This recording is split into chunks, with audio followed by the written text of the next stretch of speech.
You're watching Liquid Lunch on Biz TV. I'm Frank Moreno here with John Tobacco and continuing our conversation with Pavlina Osta. Pavlina Osta is the host of If God Had a Podcast. She is a millennial broadcaster, a Guinness World Record holder, something I used to be able to say. Also jumping on board in our conversation is Professor Fernando Uribe.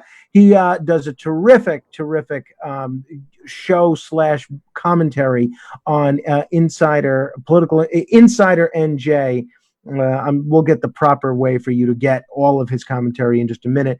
But Pavlina, before we broke, we were talking a little bit about college. You talked about graduation.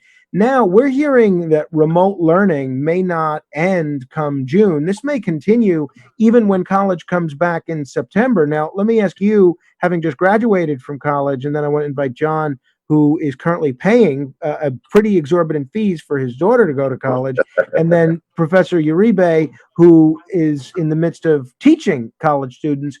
How are colleges going to look come next year, and how can they get away with charging the kind of tuition they're charging when not only are kids being deprived of the whole college experience, but they don't have to pay for lights and electricity and a lot of the things that tend to go on in a school? Pavlina, let me start with you.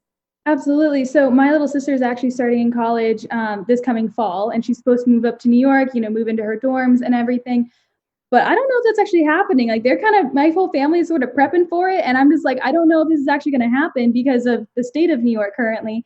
But I think virtual learning, I think I've heard a lot of stories where it's not really coming back until about a year from now. So like next fall. But we are going to be online for a lot of that time because it's so easy in a school environment for so many germs to spread. Everyone's touching the same books. Everyone, libraries and in hallways are all the time. So it's so easy for germs to spread. And I think kids are just constantly getting sick anyway. It looks like going to virtual school is going to be kind of like our future for a little bit. But as far as how much they pay, I have no idea. I was thankful I worked off to get some scholarships. Yeah, John, I bet you wish you had no idea. Let me tell you about the biggest scam going, okay? Yes. My daughter is a junior in Wagner College. She's in the nursing program.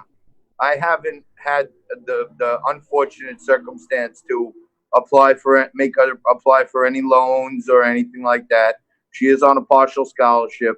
So I have to pay a significant amount, upwards of $30,000 a year, even with the scholarship.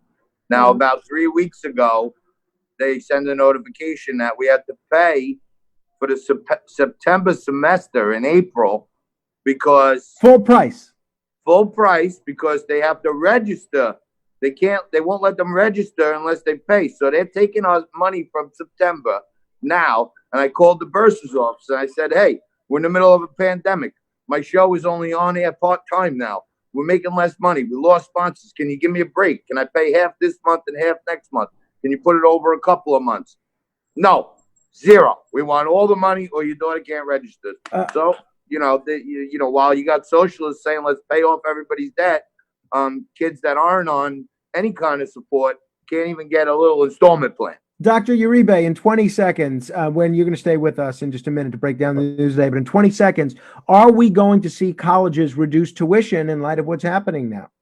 I know here in New Jersey, that's not going to be the case. And people I talk to at the Department of Education and also within other universities and colleges, that's not going to be the same, gentlemen and Pavlina. We know college is a big business and it's going to continue to be one. Oof. All right. Don't go anywhere, folks. We're going to continue with Fernando Uribe. We'll break down a little bit more of this General Flynn saga and talk a little bit about what malls may look like in the future as we see J.C. Penney, yet another retail store, filing for bankruptcy. We'll get into that next. Pavlina, thank you. We hope to talk to you again soon. Definitely. Thanks, guys. I'm Frank Moreno here with John Tobacco. You're watching Liquid Lunch on Biz TV. We'll be right back.